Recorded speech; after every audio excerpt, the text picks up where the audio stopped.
السلام علیکم.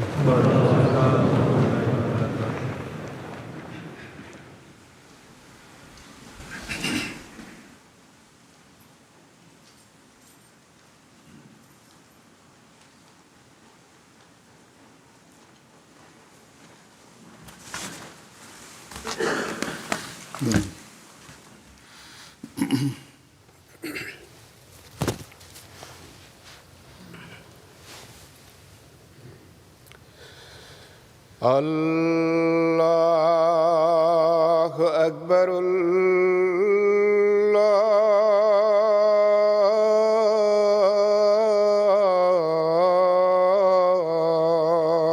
اکبر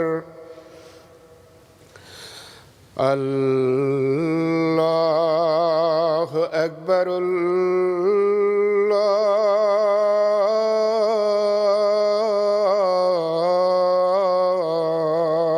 اکبر. اشہد ان لا الہ الا اللہ. اشہد ان لا الہ الا اللہ. اشہد ان محمدا رسول اللہ.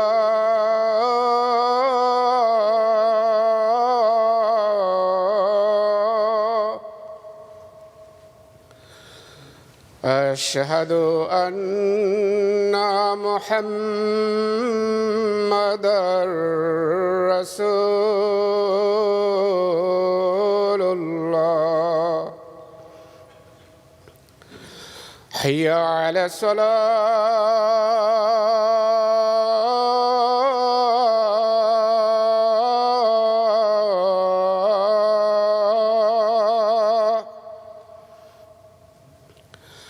حی علی الصلاۃ.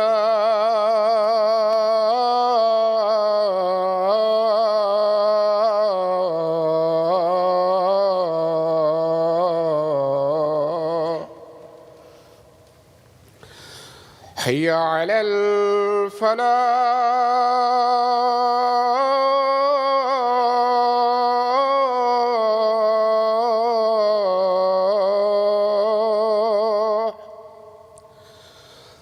حی علی الفلاح.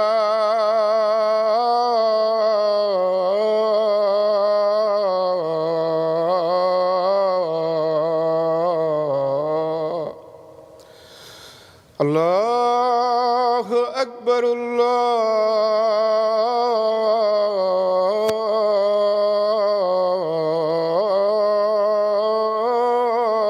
اکبر. لا الہ الا اللہ.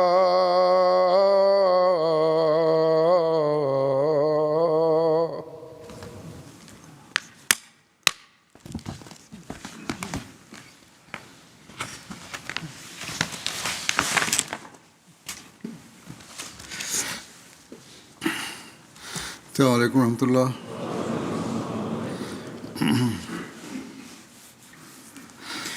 اشہد ان لا الہ الا اللہ وحدہ لا شریک لہ واشہد ان محمدا عبدہ ورسولہ. اما بعد فاعوذ باللہ من الشیطان الرجیم. بسم اللہ الرحمن الرحیم. الحمد للہ رب العالمین الرحمن الرحیم مالک یوم الدین. إياك نعبد وإياك نستعين. اهدنا الصراط المستقيم صراط الذين أنعمت عليهم غير المغضوب عليهم ولا الضالين.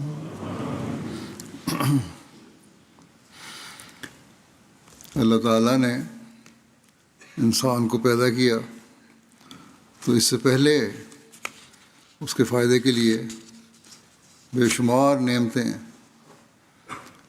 پیدا کی. اللہ تعالیٰ کا یہ فضل اور بندوں سے یہ سلوک یقیناً اس بات کو تقاضا کرتا ہے کہ بندہ اس کا شکر گزار بنے. ہر نبی نے اپنے ماننے والوں کو نصیحت فرمائی کہ اللہ تعالیٰ کے شکر گزار بندے بنو، اور سب سے بڑھ کر اس شکر گزاری کا نمونہ ہمارے آقا و مطاع حضرت محمد مصطفیٰ صلی اللہ علیہ وسلم نے دکھایا. اپنے ہر عمل سے اللہ تعالیٰ کی شکر گزاری کا اظہار فرمایا. آپ کی گریہ وزاری، آہ و بکا اللہ تعالیٰ کے حضور نہایت عاجزی سے گڑ گڑاتے دیکھ کر جب آپ سے سوال کیا گیا کہ آپ سے تو اللہ تعالیٰ نے ہر قسم کی کامیابیوں کے وعدے کیے ہیں اور آپ کو کامیابیاں عطا بھی فرما رہا ہے، تو پھر اس قدر آہ و بکا کس لیے؟ تو آپ نے فرمایا ان انعامات پر میں اللہ تعالیٰ کا شکر گزار بندہ نہ بنوں، عاجزی سے اس کے حضور جھکتے ہوئے اس کا شکریہ ادا نہ کروں. ہر موقع پر جہاں آپ نے اپنی شکر گزاری کے عملی نمونے دکھائے وہاں آپ نے اپنی امت کو بھی شکر گزاری کرنے کی تلقین فرمائی، اس کے اسلوب سکھائے، اللہ تعالیٰ کا شکر ادا کرنے کے لیے دعائیں سکھائیں. آپ صلی اللہ علیہ وسلم کے اسی اسوہ دعاؤں اور نصائح کا آج میں ذکر کروں گا. ایک روایت میں آتا ہے، حضرت انس سے روایت ہے کہ رسول اللہ صلی اللہ علیہ وسلم نے فرمایا ایمان 2 حصوں پر مشتمل ہے، آدھا صبر میں اور آدھا شکر میں ہے. اصل میں تو صبر بھی شکر گزاری کا پہلو ہی اجاگر کرتا ہے. اس لیے اگر دیکھا جائے تو حقیقت میں مکمل ایمان اس شکر گزاری سے ہی ہوتا ہے. حضرت صحیح بیان کرتے ہیں کہ رسول اللہ صلی اللہ علیہ وسلم نے فرمایا مومن کا معاملہ بھی عجیب ہے، اس کا معاملہ سراسر خیر ہے اور یہ مومن کے علاوہ کسی کے لیے نہیں. اگر اسے کوئی خوشی پہنچتی ہے تو وہ شکر کرتا ہے اور یہ اس کے لیے خیر ہے، اور اگر اسے تکلیف پہنچتی ہے تو صبر کرتا ہے، یہ بھی اس کے لیے خیر ہے. خیر اس لیے کہ اللہ تعالیٰ فرماتا ہے کہ ان اللہ مع الصابرین، اللہ تعالیٰ یقیناً صبر کرنے والوں کے ساتھ. اور پھر فرمایا کہ بشر الصابرین، اور صبر کرنے والوں کو خوشخبری سنا دے. بس جس کے ساتھ اللہ تعالیٰ ہو اور اسے خوشخبری دے رہا ہو اس کے لیے اس سے بڑی خیر اور کیا ہو سکتی ہے. یہ حقیقی صبر بھی اسی وقت ہو سکتا ہے جب انسان خدا تعالیٰ کی تمام نعمتوں کا شکر گزار بندہ بنے. بس آپ صلی اللہ علیہ وسلم کے چھوٹے سے فکرے اور لفظ میں بھی حکمت کے خزانے ہوتے ہیں. حضرت ابو ہریرہ نے بیان کیا کہ رسول اللہ صلی اللہ علیہ وسلم نے فرمایا جو لوگوں کا شکر نہیں کرتا وہ اللہ تعالیٰ کا بھی شکر نہیں کرتا. اللہ تعالیٰ کی شکر گزاری تو ہے ہی، بندوں کی شکر گزاری کا بھی آپ نے خاص طور پر ارشاد فرمایا. اور اگر شکر گزاری کے جذبات اور خیالات ہوں تو معاشرہ ایک خوبصورت منظر پیش کرے گا، اور یہی وہ حقیقی اسلامی معاشرہ ہے جو آپ پیدا کرنا چاہتے تھے۔ پھر ایک روایت میں آتا ہے، حضرت نعمان بن بشیر سے روایت ہے کہ نبی کریم صلی اللہ علیہ وسلم نے ممبر پر فرمایا، جو تھوڑے پر شکر ادا نہیں کرتا وہ زیادہ پر بھی شکر گزار نہیں ہوتا، اور جو لوگوں کا شکریہ ادا نہیں کرتا وہ اللہ تعالیٰ کا بھی شکر ادا نہیں کرتا۔ اللہ کی نعمت کا ذکر کرنا بھی ایک قسم کا شکر ہے، اور اس کا ذکر نہ کرنا ناشکری ہے۔ اور آپ نے فرمایا کہ جماعت رحمت ہے اور تفرقہ عذاب ہے۔ جماعت میں رہو، اللہ تعالیٰ کے شکر گزار بندے بنو اور اکائی بن کے رہو، تو پھر ہی تمہیں اللہ تعالیٰ کی نعمتوں سے حصہ بھی ملے گا۔ اور اگر تفرقہ ڈالو گے، پھٹے ہوئے دل ہوں گے تمہارے، تو پھر اللہ تعالیٰ کے فضلوں کے وارث نہیں بن سکتے تم۔ کس گہرائی سے آپ نے شکر گزاری کی تعلیم دی ہے، اس بارے میں ایک روایت ہے۔ حضرت انس بیان کرتے ہیں کہ حضرت صلی اللہ علیہ وسلم ایک آدمی سے ملتے تو اس سے پوچھتے کہ تم کیسے ہو، تو وہ کہتا کہ بہت اچھا ہوں اور میں اللہ تعالیٰ کی حمد کرتا ہوں۔ تو حضور فرماتے، اللہ تعالیٰ تجھے اچھا ہی رکھے۔ ایک بار حضور صلی اللہ علیہ وسلم اس سے ملے تو یہی سوال کیا، تو جواباً اس نے کہا کہ اگر میں شکر کروں تو اچھا ہوں۔ نبی کریم خاموش رہے صلی اللہ علیہ وسلم۔ اس نے عرض کیا، اے اللہ کے نبی، جب آپ پوچھتے اور میں جواب دیتا تو آپ یہ دعا کیا کرتے، جب میں یہ کہتا تھا کہ اللہ تعالیٰ کی حمد کرتا ہوں تو آپ دعا دیا کرتے تھے کہ اللہ تعالیٰ تجھے اچھا رکھے، لیکن آج آپ خاموش ہو گئے۔ حضور صلی اللہ علیہ وسلم نے فرمایا، جب میں تجھ سے پوچھتا اور تو کہتا کہ بہت اچھا ہوں اور میں اللہ تعالیٰ کی حمد کرتا ہوں، تو میں تیرے لیے دعا کرتا کہ اللہ تعالیٰ تجھے اچھا رکھے، اللہ تعالیٰ اپنی نعمتوں سے اور نوازے۔ لیکن آج تو نے کہا کہ اگر میں شکر کروں، گویا تو اس شک میں پڑا ہوا ہے کہ شکر کروں تو ٹھیک ہے الحمدللہ، نہیں تو اتنی بھی حالت میری اچھی نہیں ہے کہ میں کہوں میں بہت اچھا ہوں۔ اس لیے آنسر نے فرمایا کہ میں خاموش ہو گیا۔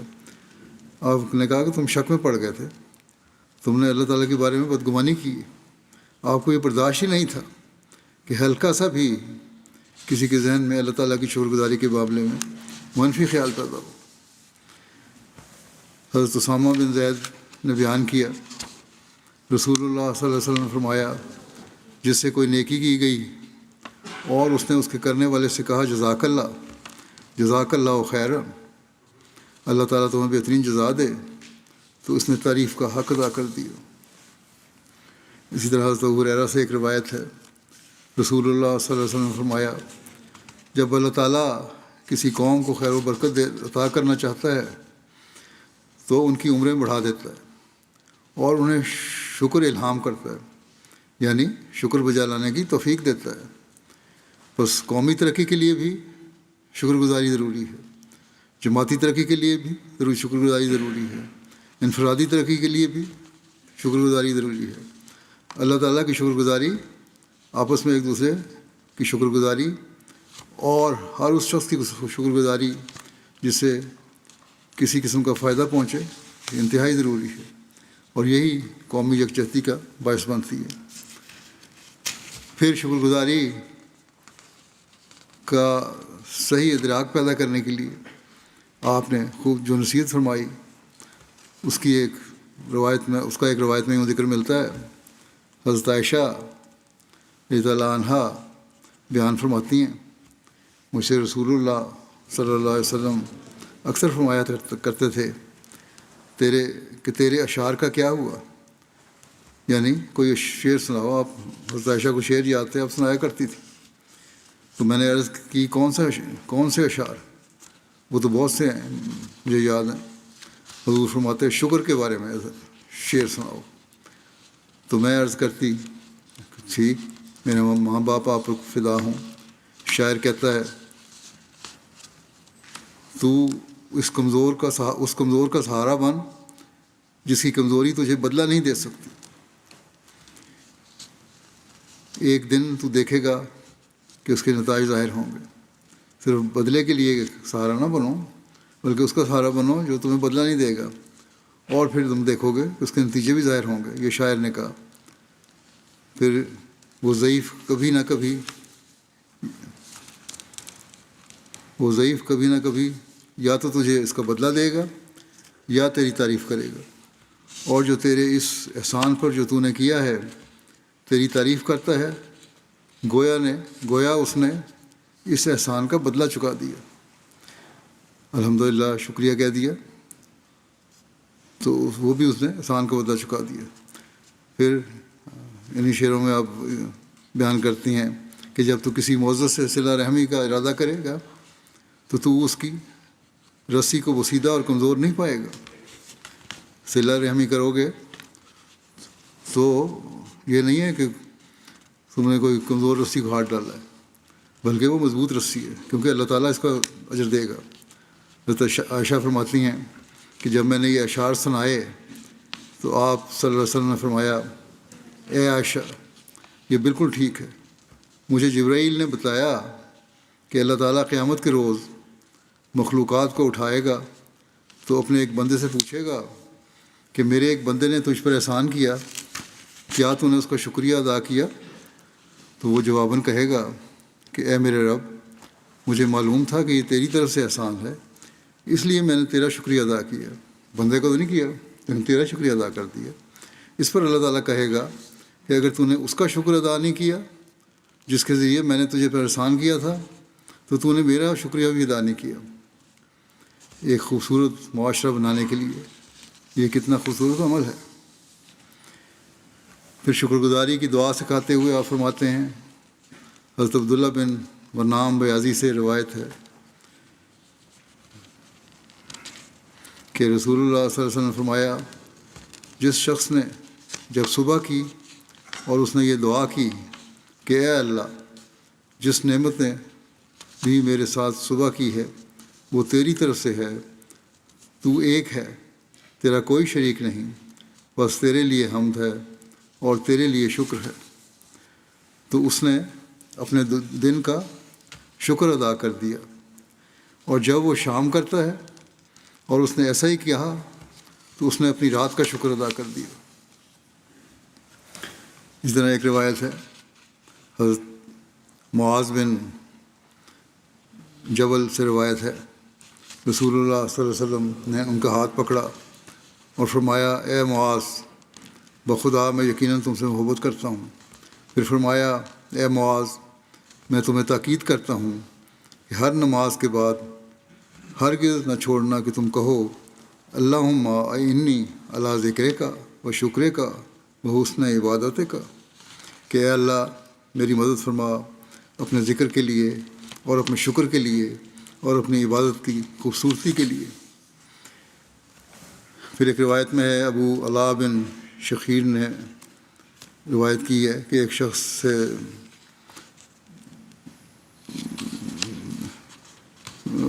بنو حنظلہ کے ایک شخص سے روایت کی ہے. اس نے کہا کہ میں نے حضرت شداد بن اوس کے ساتھ ایک سفر میں تھا.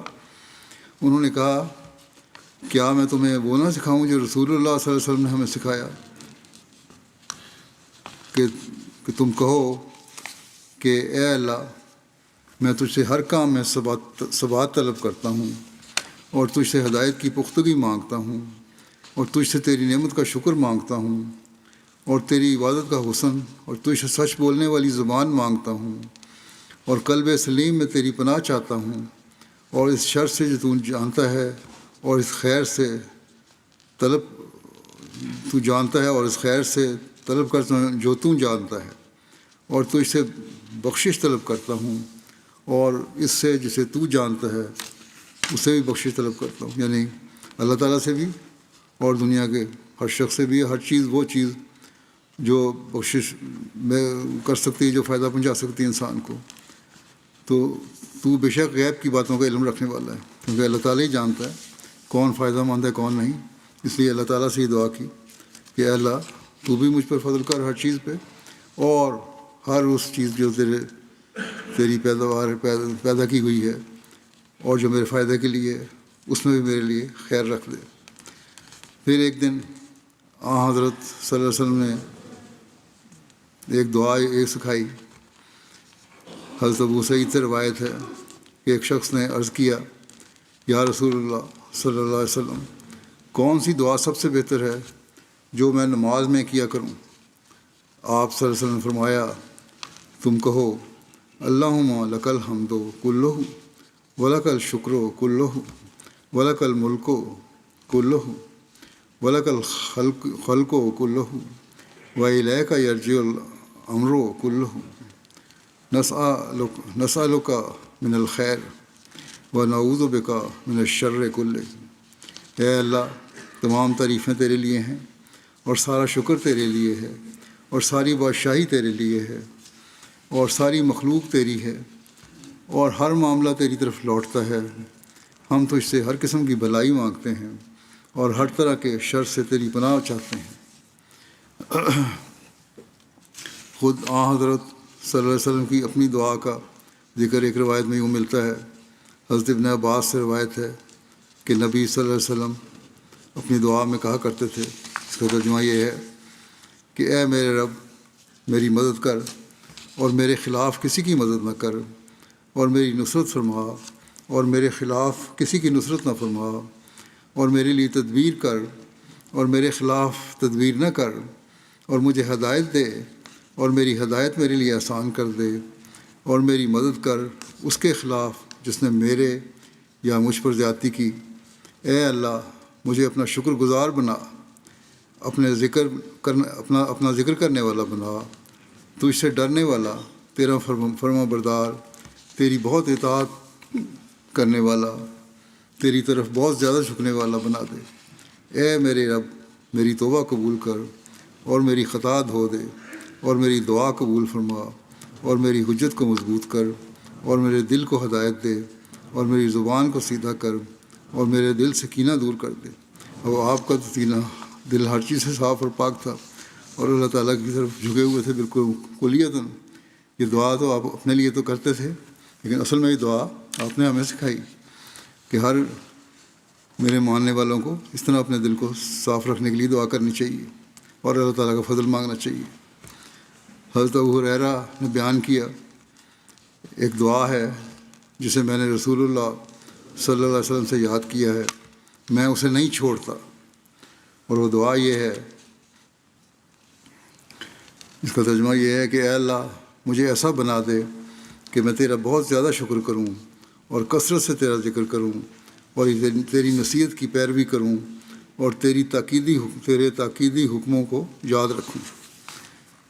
یہ دعا انسان روز کرے تو پھر غلط قسم کے خیالات پیدا بھی نہیں ہوں گے، غلط قسم کے کام بھی انسان نہیں کرے گا، وہی کچھ کرے گا جو اللہ تعالیٰ نے جس کے کرنے کا حکم دیا. حضرت ابو ہریرہ سے روایت ہے کہ رسول اللہ صلی اللہ علیہ وسلم نے فرمایا، جو شخص کسی آزمائش میں مبتلا انسان کو دیکھے اور یہ دعا کرے تو اس نے اس نعمت کا شکر ادا کر دیا. اور دعا کے الفاظ یہ ہیں کہ تمام تعریفیں اللہ کے لیے ہیں جس نے مجھے اس آزمائش سے محفوظ رکھا، جس کے ذریعے اس نے تجھے آزمایا اور مجھے فضیلت دی تجھ پر اور اپنی ساری مخلوق پر. کسی کو دیکھ کر تکلیف میں یہ بھی دعا کرنا چاہیے کہ اللہ تعالیٰ کا شکر ہے کہ اس نے مجھے ان تکلیفوں سے محفوظ رکھا. حضرت عائشہ بیان فرماتی ہیں کہ رسول اللہ صلی اللہ علیہ وسلم جب کچھ دیکھتے جو آپ کو اچھا لگتا تو کہتے الحمد للہ الذی بنعمتہ تتم الصالحات، تمام تعریف اللہ ہی کے لیے ہے جس کے فضل سے تمام نیکیاں مکمل ہوتی ہیں.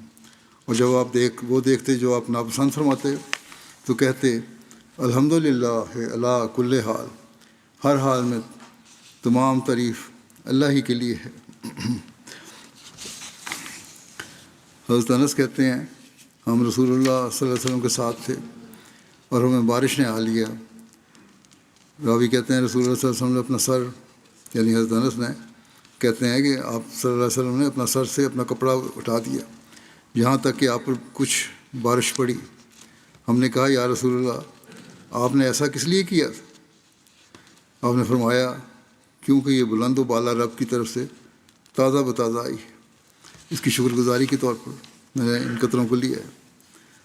حضرت ابو ہریرہ بیان کرتے ہیں کہ رسول اللہ صلی اللہ علیہ وسلم اور آپ کے صحابہ بادل سے برسنے والے پہلے قطرے کے لیے اپنا سر ننگا کر دیتے تھے، اور رسول اللہ صلی اللہ علیہ وسلم فرماتے تھے کہ ہمارے رب عز و جل سے یہ تازہ نعمت آئی ہے اور سب سے زیادہ برکت والی ہے.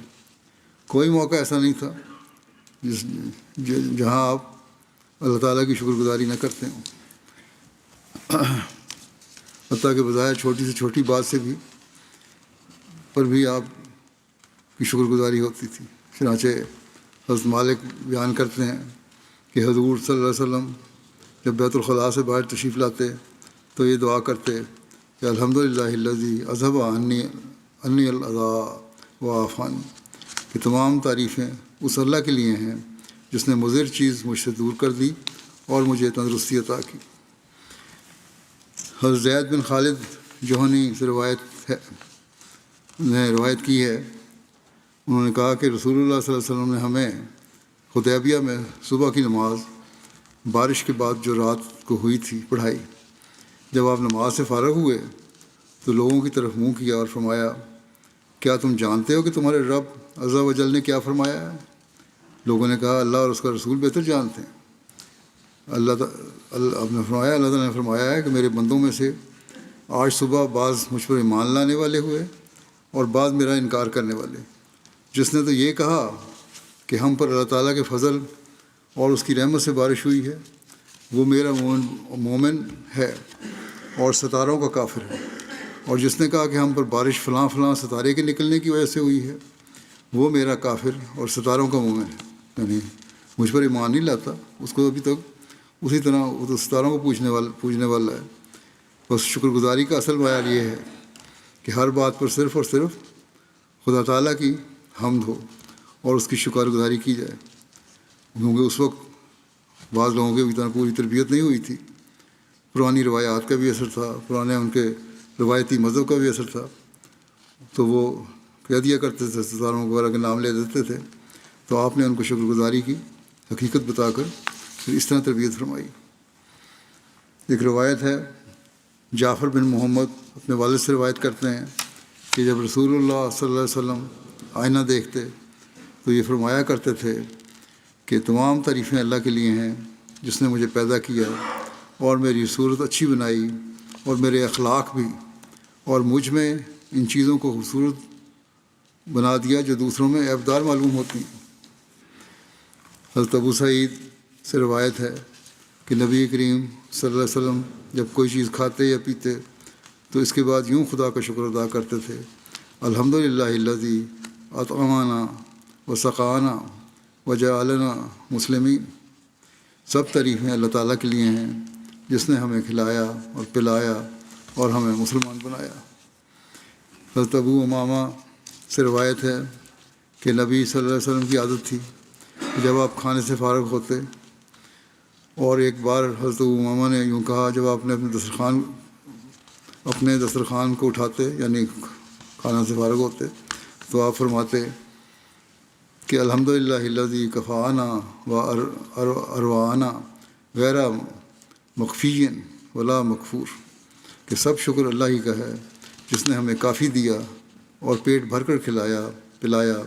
ایسا شکر نہیں کہ یہیں پر بس ہو، اور نہ ایسا شکر ہے کہ جس کی پھر ناشکری کی. اور کبھی آپ یہ فرمایا کرتے تھے کہ تمام تعریفیں اللہ کے لیے ہیں، اے ہمارے رب ایسا شکر نہیں جو یہیں کھانے پر بس ہو، اور نہ ایسا کہ پھر نہ کیا جائے، اور نہ ایسا کہ جس کی حاجت نہ رہے، اے ہمارے رب. شکر گزاری کی تلقین فرماتے ہوئے آپ نے ایک روایت میں بیان فرمایا ہے، حضرت سہل بن معاذ بن انس اپنے والد سے روایت کرتے ہیں کہ رسول اللہ صلی اللہ علیہ وسلم نے فرمایا کہ جس نے کھانا کھایا پھر یہ دعا کی کہ الحمدللہ الذی اطعمنی هذا الطعام ورزقنی ہے من غیر حول منی ولا قوہ۔ تمام تعریف اللہ ہی کے لیے ہے جس نے مجھے یہ کھانا کھلایا اور میری کسی طاقت اور قوت کے اور بغیر میری کسی طاقت اور قوت کے مجھے یہ دیا، تو اس کے پہلے کیے گئے اور بعد میں ہونے والے گناہ معاف کر دیے جائیں گے۔ نیز آپ نے فرمایا کہ جس نے لباس پہنا اور یہ دعا کی کہ تمام تعریف اللہ ہی کے لیے ہے جس نے مجھے یہ لباس پہنایا اور بغیر میری کسی طاقت اور قوت کے یہ لباس مجھے دیا، تو اس کے پہلے کیے گئے اور بعد میں ہونے والے گناہ معاف کر دیے جائیں گے۔ حضرت ابو ہریرہ سے روایت ہے، وہ کہتے ہیں کہ لوگ جب پہلا پھل دیکھتے تو اسے نبی کریم صلی اللہ علیہ وسلم کے پاس لاتے، جب رسول اللہ صلی اللہ علیہ وسلم اسے لیتے تو آپ یہ دعا کرتے کہ اے اللہ ہمارے لیے ہمارے پھلوں میں برکت ڈال، اور ہمارے لیے ہمارے شہر میں برکت ڈال، اور ہمارے لیے ہمارے سا یعنی یہ پیمانہ ہے تول کا اس میں برکت ڈال، اور ہمارے لیے ہمارے مد یہ دوسرا پیمانہ ہے تولنے کا اس میں برکت ڈال۔ اے اللہ یقیناً ابراہیم تیرا بندہ اور تیرا دوست اور تیرا نبی تھا، اور میں تیرا بندہ اور تیرا نبی ہوں، اور اس نے تجھ سے مکے کے لیے دعا کی تھی، اور میں تجھ سے مدینے کے لیے دعا کرتا ہوں اسی کی طرح جو اس نے مکہ کے لیے دعا کی تھی، اور اس جیسی اور بھی۔ راوی کہتے ہیں کہ پھر آپ صلی اللہ علیہ وسلم سب سے چھوٹے بچے کو بلاتے اور اسے وہ پھل دے دیتے۔ بچوں کو سب سے پہلے دیتے تھے پھل، جو نیا پھل آتا تھا۔ حضرت حذیفہ بیان کرتے ہیں کہ نبی صلی اللہ علیہ وسلم جب رات کو اپنے بستر پر لیٹتے تو آپ اپنے ہاتھ کو اپنے رخسار کے نیچے رکھتے، پھر دعا کرتے اللہم بسمک اموت و احیا، اے اللہ تیرے نام سے ہی میں مرتا ہوں اور جیتا ہوں۔ جب آپ جاگتے تو دعا کرتے الحمدللہ الذی احیانا بعد ما اماتنا و الیہ النشور، کہ سب ہم اللہ ہی کے لیے ہے جس نے ہمیں زندہ کیا بعد اس کے کہ ہمیں مارا تھا، اور اسی کی طرف اٹھ کر جانا ہے۔ ایک دوسری روایت میں بیداری کی دعا اس طرح بیان ہوئی ہے، جب آپ رات سے جاگتے تو فرماتے کہ سب ہم اللہ ہی کے لیے ہے جس نے مجھے زندہ کیا بعد اس کے کہ مجھے مارا تھا، اور اسی کی طرف اٹھ کر جانا ہے۔ عمر بن شعیب اپنے والد سے اور وہ ان کے دادا سے روایت کرتے ہیں، انہوں نے بیان کیا کہ رسول اللہ صلی اللہ علیہ وسلم نے فرمایا یقیناً اللہ پسند کرتا ہے کہ اس کی نعمت کے آثار اس کے بندوں پر دکھائی دیں۔ یہ بھی اللہ تعالیٰ کی شکر گزاری ہے کہ اس کی دی ہوئی نعمتیں انسان پر نظر آنی چاہیے، انسان کے پر ظاہر بھی ہونی چاہیے۔ اسی طرح ایک روایت میں بیان ہوا، ابو الاحوص اپنے والد سے روایت کرتے ہیں، انہوں نے کہا میں نبی صلی اللہ علیہ وسلم کی خدمت میں ردی کپڑوں میں حاضر ہوا، یعنی اچھے کپڑے نہیں تھے، خراب سے کپڑے تھے۔ تو آپ نے مجھ سے پوچھا کیا تمہارے پاس مال ہے؟ تو انہوں نے عرض کیا جی ہاں۔ آپ نے پوچھا کس قسم کا مال ہے؟ امیر آدمی ہو، کس قسم کا مال ہے تمہارے پاس؟ تم کہتے ہو مال ہے میرے پاس۔ انہوں نے عرض کیا کہ اللہ تعالیٰ نے مجھے اونٹ بھی دیے ہوئے ہیں، بھیڑ بکریاں بھی ہیں، گھوڑے بھی میرے پاس ہیں، غلام بھی مجھے عطا کر رکھے ہیں، بہت مال ہے میرے پاس۔ تو آپ نے فرمایا جب اللہ تعالیٰ نے تمہیں مال عطا کیا ہے تو اس کی نعمت اور اس کا اکرام تم پر نظر آئے، اس کی شکر گزاری ہونی چاہیے، اور شکر گزاری کا اظہار یہ ہے کہ یہ گندے کپڑے پہن کے نہ آؤ، یہ ردی کپڑے پہن کے نہ آؤ، اچھے کپڑے پہنا کرو، اظہار کیا کرو اللہ تعالیٰ کی نعمتوں کا۔ حضرت جابر بن عبداللہ نے بیان کیا کہ ہم رسول اللہ صلی اللہ علیہ وسلم کی خدمت میں حاضر ہوئے، آپ نے ایک شخص کو دیکھا جس کے بال پراگندہ تھے، یعنی بکھرے ہوئے بال تھے، صحیح سنوارے کو نہیں تھے، کنگھی نہیں کی ہوئی تھی۔ آپ نے فرمایا کیا یہ کوئی چیز نہیں پاتا جس سے اپنے بالوں کو درست کرے؟ ساتھیوں بیٹھاؤں کا کہ کیوں نہیں اپنے بالوں کو دھوتا اور سنوارتا اور کنگھی کرتا؟ آپ نے ایک دوسرے آدمی کو دیکھا اور وہ میلے کپڑے پہنے ہوئے تھا، آپ نے فرمایا کیا اسے پانی میسر نہیں جسے اپنے کپڑے دھو لے؟ گندے کپڑے پہنے ہوئے جائے، اب کپڑے دھو، پانی تو ملتا ہے، اور اللہ تعالیٰ کا شکر ادا کرو۔ صفائی ستھرائی بھی، اور جہاں نظافت کے پہلو کو ظاہر کرتی ہے وہاں شکر گزاری کا بھی اس میں پہلو ہے کہ اللہ تعالیٰ کا شکر بھی ادا کرنا چاہیے، ایسے نہیں بنانا چاہیے کہ لوگ کہیں یہ کیا حالت بنا رکھی ہے۔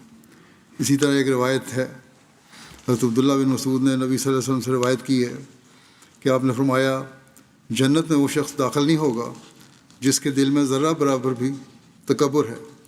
ایک آدمی نے کہا انسان پسند کرتا ہے کہ اس کا لباس اچھا ہو اور اس کا جوتا اچھا ہو۔ آپ نے فرمایا اللہ تعالیٰ خوبصورت ہے اور خوبصورتی کو پسند کرتا ہے۔ یہ تو اللہ تعالیٰ بھی خوبصورت ہے، اللہ تعالیٰ خوبصورتی کو پسند کرتا ہے، اس میں کوئی شک نہیں۔ تکبر تو یہ چیز ہے کہ اپنے آپ کو بڑا سمجھنے کی وجہ سے حق کا انکار کرنا اور لوگوں کو حقیر جاننا، سچی بات سے انکار کرنا اور لوگوں سے بھی حقارت سے پیش آنا، یہ تکبر ہے۔ یا اچھے کپڑے پہن کے پھر تکبر کرنا تو پھر وہ تکبر ہوگا، لیکن اچھے کپڑے پہن کے اگر حاجی سے دوسروں کو ملتے ہو، ان کا حق ادا کرتے ہو تو یہ تکبر نہیں ہے۔ حضرت ابو سعید خدری سے نے بیان کیا کہ رسول اللہ صلی اللہ علیہ وسلم جب بھی کوئی نیا کپڑا لیتے تو اس کپڑے کا قمیص ہو یا امامہ نام لیتے اور دعا کرتے کہ اے اللہ تمام تعریف تیرے لیے ہے، تو نے ہی مجھے یہ پہنایا ہے، میں تجھ سے ہی اس کی خیر مانگتا ہوں اور وہ خیر جس کے لیے بنایا گیا ہے، اور میں اس کے شر سے پناہ مانگتا ہوں اور اس شر سے جس کے لیے بنایا گیا ہے۔ حضرت عائشہ سے روایت ہے کہ رسول اللہ صلی اللہ علیہ وسلم نے فرمایا اللہ تعالیٰ کسی بندے کو کوئی نعمت دے اور وہ جان لے کہ یہ اللہ کی طرف سے ہے تو اس کے لیے اس نعمت کا شکر لکھ دیا جاتا ہے، اور اللہ کسی گناہ پر بندے کی ندامت جان لے تو اسے بخش دیا جاتا ہے قبل اس کے کہ وہ اس سے مغفرت طلب کرے۔ اور ایک شخص دینار سے کپڑا خریدتا ہے اور اسے پہنتا ہے اور اللہ کی حمد کرتا ہے تو وہ کپڑا اس کے گھٹنوں تک نہیں پہنچتا یہاں تک کہ اس کے بخش دیا جاتا ہے۔ یہ شکر گزاری کرنے والے کا ساتھ سلوک اللہ کرتا ہے۔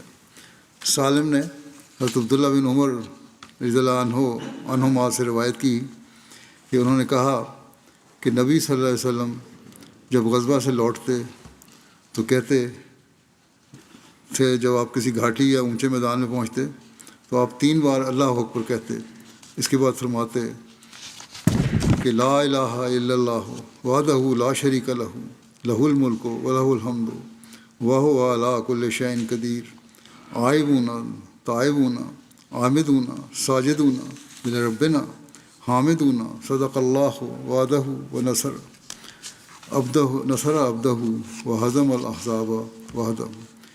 لا الہ یعنی یہ ہے کہ لا الہ الا اللہ یعنی ایک اللہ کے سوا اور کوئی معبود نہیں، اس کا کوئی شریک نہیں، ساری بادشاہت اسی کی ہے اور اسی کے لیے تمام کی تمام خوبیاں ہیں اور وہ ہر بات پر قدرت رکھتا ہے۔ ہم سفر سے لوٹ رہے ہیں، اپنی غلطیوں کا اعتراف کرتے ہوئے اقرار کرتے ہیں کہ ہم آئندہ غلطیاں نہیں کریں گے۔ ہم اپنے رب ہی کی عبادت کرنے والے ہیں، اپنے رب ہی کے سامنے سر جھکانے والے ہیں، اپنے رب ہی کی حمد بیان کرنے والے ہیں۔ اللہ تعالیٰ نے یقیناً اپنا وعدہ سچا کر دکھایا اور اپنے بندے کی یاوری فرمائی اور تمام جتھوں کو تنہا شکست دے کر بھگا دیا۔ جنگ بدر کے دن کفار کے مقتولین کو میدان بدر کے گڑھوں اور کنوؤں میں ڈال دیا گیا، اور رسول اللہ صلی اللہ علیہ وسلم نے فرمایا تمام تعریف اللہ کے لیے ہے جس نے ابو جہل کو ذلیل و خوار کر دیا اور اسے ہلاک کیا اور ہمیں اس سے نجات عطا فرمائی۔ جب سب مقتولین کنویں میں ڈال دیے گئے تو رسول اللہ صلی اللہ علیہ وسلم ان کے گرد چکر لگا رہے تھے جبکہ وہ مقتولین اس گڑھے میں تھے۔ حضرت ابو بکر ایک ایک شخص کا نام لے کر آپ صلی اللہ علیہ وسلم کو بتا رہے تھے، اور رسول اللہ صلی اللہ علیہ وسلم اللہ تعالیٰ کی حمد و شکر کرتے ہوئے فرما رہے تھے کہ تمام تعریف اللہ کے لیے ہے جس نے مجھ سے کیا ہوا وعدہ پورا کر دیا۔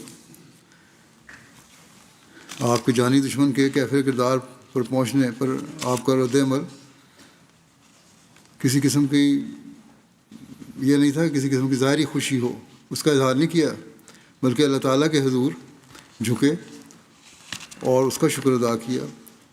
اس بارے میں اور روایات بھی ہیں، چنانچہ ایک روایت میں آتا ہے، حضرت عبداللہ بن مسعود بھی بیان کرتے ہیں کہ میں غزوہ بدر کے دن رسول اللہ صلی اللہ علیہ وسلم کی خدمت میں حاضر ہوا اور عرض کیا میں نے ابو جہل کو قتل کر دیا۔ آپ صلی اللہ علیہ وسلم نے فرمایا کیا اس اللہ کی قسم جس کے سوا کوئی معبود نہیں؟ میں نے عرض کیا کہ ہاں، اس اللہ کی قسم جس کے سوا کوئی معبود نہیں، میں نے قتل کر دیا اسے۔ آپ صلی اللہ علیہ وسلم نے اس بات 3 مرتبہ دہرائی اور مجھ سے تصدیق لی. پھر فرمایا کہ اللہ سب سے بڑا ہے، تمام تعریف اللہ ہی کے لیے ہے جس نے اپنا وعدہ سچا کر دکھایا، اپنے بندے کی مدد فرمائی اور اکیلے ہی تمام مخالف جماعتوں کو شکست دی. پھر آپ نے فرمایا جاؤ مجھے اس کی لاش دکھاؤ، چلو میرے ساتھ. چنانچہ ہم روانہ ہوئے. جب آپ صلی اللہ علیہ وسلم نے اسے دیکھا تو فرمایا یہ اس امت کا فرعون ہے. ایک اور روایت میں ہے کہ رسول اللہ صلی اللہ علیہ وسلم کو جس روز ابو جہل کے سر کی بشارت دی گئی آپ نے 2 رکعت نماز پڑھی. اس کی مزید تفصیل ایک روایت میں یوں بیان ہوئی ہے. ابو اسحاق بیان کرتے ہیں کہ جب بدر کے دن رسول اللہ صلی اللہ علیہ وسلم کے پاس ابو جہل کے قتل کی خوشخبری لانے والا آیا تو آپ صلی اللہ علیہ وسلم نے اس سے 3 مرتبہ اللہ کی قسم لے کر پوچھا جس کے سوا کوئی معبود نہیں، کیا تم نے واقعی اسے مقتول دیکھا ہے؟ اس نے آپ صلی اللہ علیہ وسلم کے سامنے قسم کھائی تو رسول اللہ صلی اللہ علیہ وسلم سجدے میں گر پڑے. بعض روایات میں ہے کہ 1 سے زائد سجدے کیے آپ نے.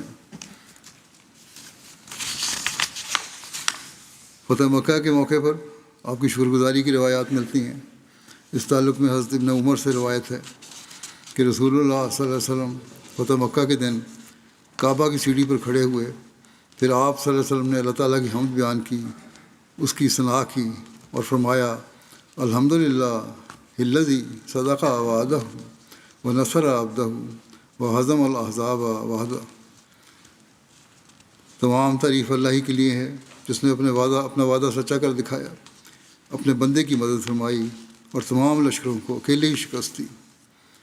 بخاری کی ایک روایت میں ہے کہ عبد الرحمن بن ابی لیلہ نے بیان کیا ہے کہ ہم سے کسی نے بیان نہیں کیا کہ اس نے نبی صلی اللہ علیہ وسلم کو چاشت کی نماز پڑھتے دیکھا ہو سوائے حضرت ام ہانی کی. چاشت کی نماز کے بارے میں جو روایتیں ملتی ہیں ان میں کہتے ہیں ہمیں تو اور کوئی روایت نہیں ملی سوائے ایک حضرت ام ہانی کی روایت ملتی ہے کہ آپ نے چاشت کی نماز پڑھی.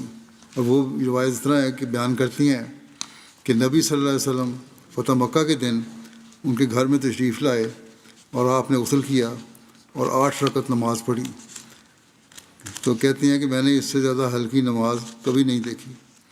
بہت ہلکی نماز تھی لیکن 8 رکعت آپ نے پڑھی، مگر آپ پوری طرح رکوع اور سجدہ کرتے تھے، یہ نہیں کہ جلدی جلدی کر لیا.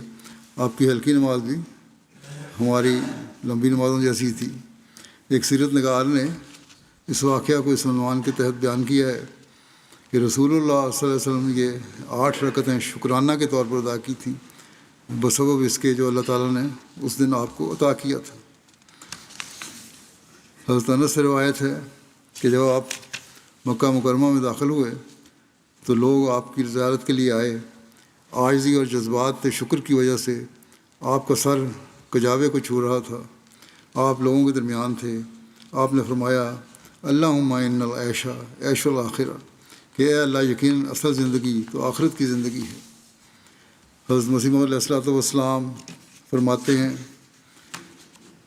یہ علو جو خدا تعالیٰ کے خاص بندوں کو دیا جاتا ہے وہ انکسار کے رنگ میں ہوتا ہے اور شیطان کا علو استکبار سے ملا ہوتا ہے.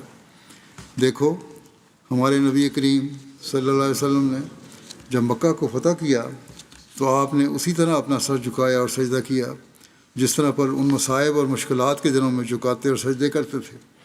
جب اسی مکے میں آپ کی ہر طرح سے مخالفت کی جاتی اور دکھ دیا جاتا تھا، جب آپ نے دیکھا کہ میں کس حالت میں یہاں سے گیا تھا اور کس حالت میں اب آیا ہوں تو آپ کا دل خدا کے شکر سے بھر گیا اور آپ نے سجدہ کیا. آپ کی ایک دعا کا ذکر صحیح مسلم کی ایک روایت میں ملتا ہے.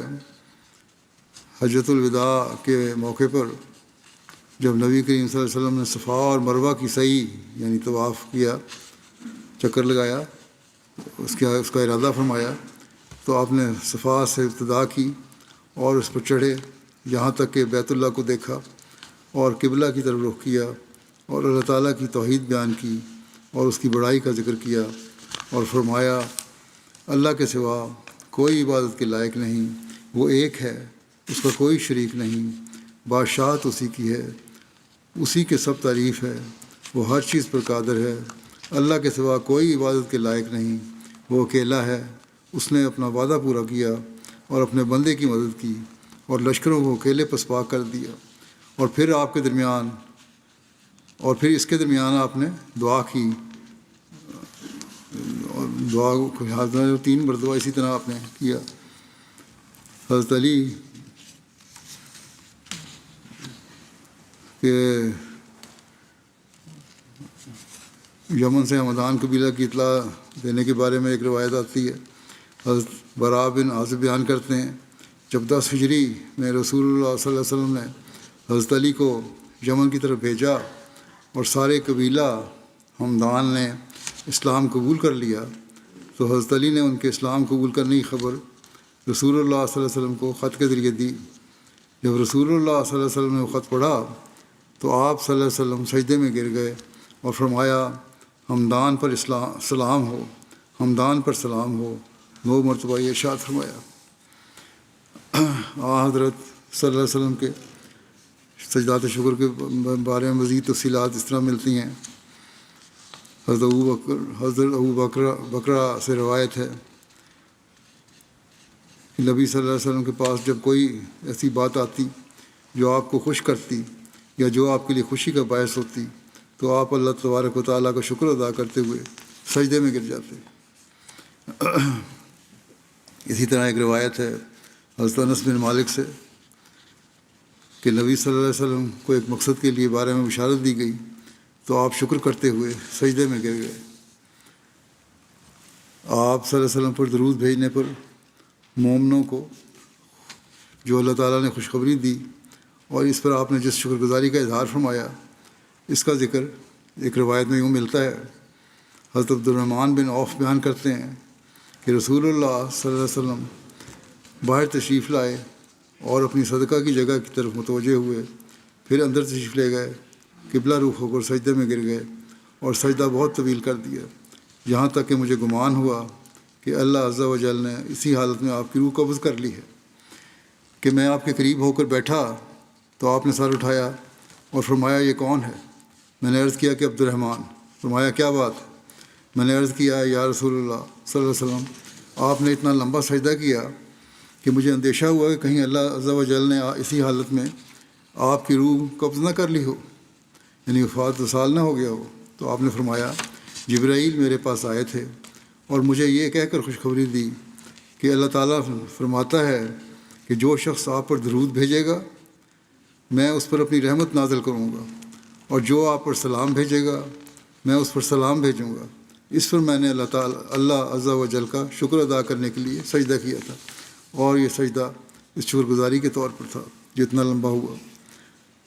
حضرت ابو بکر بیان کرتے ہیں، انہوں نے رسول اللہ صلی اللہ علیہ وسلم کو دیکھا کہ آپ صلی اللہ علیہ وسلم کے پاس ایک خوشخبری لانے والا آیا جو آپ صلی اللہ علیہ وسلم کے لشکر کے دشمن کو فتح کی خوشخبری دے رہا تھا۔ اس وقت آپ صلی اللہ علیہ وسلم کا سر حضرت عائشہ کی گود میں تھا۔ آپ صلی اللہ علیہ وسلم کھڑے ہوئے اور سجدے میں گر پڑے۔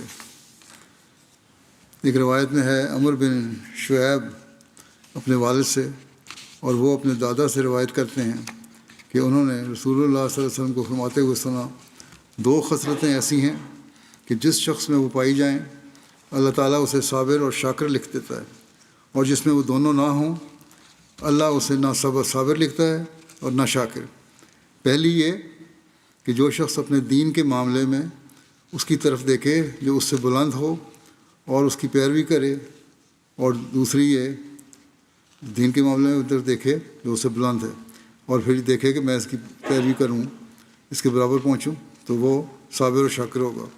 اور دوسری شرط یہ کہ جو اپنی دنیا کے معاملے میں اس کی طرف دیکھے جو اس سے کم تر ہو، پھر وہ اللہ تعالیٰ کی حمد کرے، دنیاوی معاملات میں اسے دیکھے جو اس سے کم ہے، اور پھر اللہ کی حمد کرے، شکر کرے اللہ تعالیٰ نے مجھے دیا ہے اس پر جس کے ذریعے اللہ نے اسے اس شخص پر فضیلت دی ہے، تو اللہ تعالیٰ اسے صابر اور شاکر لکھ دیتا ہے۔ اور جو شخص اپنے دین میں اس کی طرف دیکھے جو اس سے کم تر ہو اور اپنے دنیا میں اس کی طرف دیکھے جو اس سے بلند ہو، پھر اس چیز پر افسوس کرے جو اس سے رہ گئی، تو اللہ تعالیٰ اسے نہ صابر لکھتا ہے اور نہ شاکر۔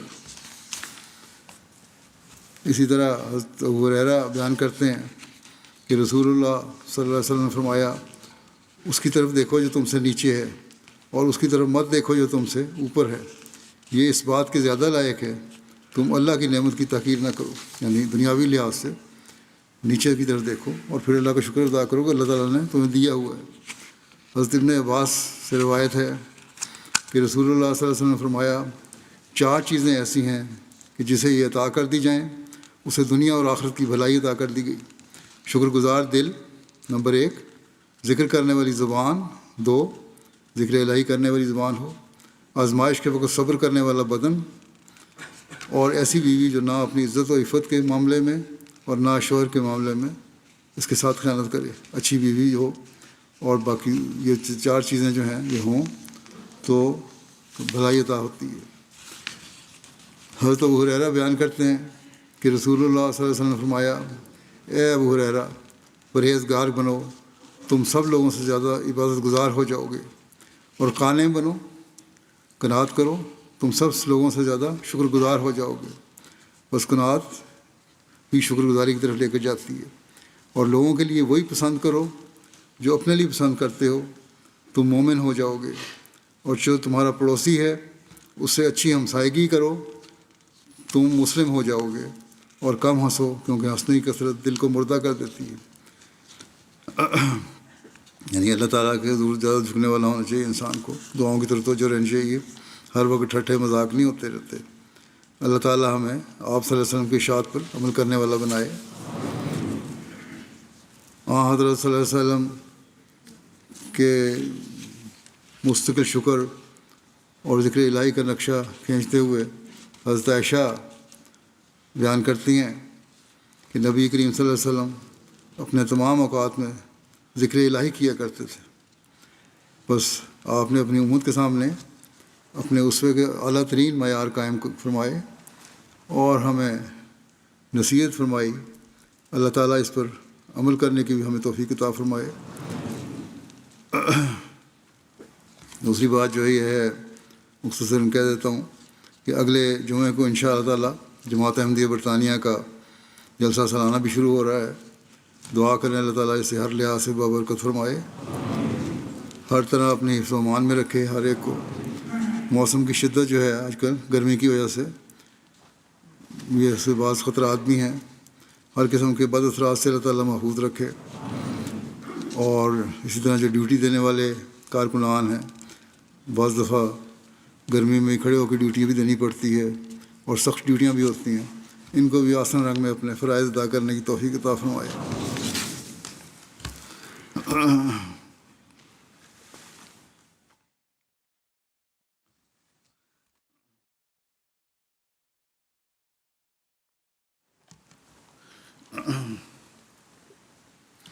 الحمد لله نحمده ونستعينه ونستغفره ونؤمن به ونتوكل عليه ونعوذ بالله من شرور أنفسنا ومن سيئات أعمالنا من يهده الله فلا مضل له ومن يضلل فلا هادي له ونشهد أن لا إله إلا الله ونشهد أن محمدا عبده ورسوله عباد الله رحمكم الله إن الله يأمر بالعدل والإحسان وإيتاء ذي القربى وينهى عن الفحشاء والمنكر والبغي يعظكم لعلكم تذكرون اذكروا الله يذكركم وادعوه يستجب لكم ولذكر الله أكبر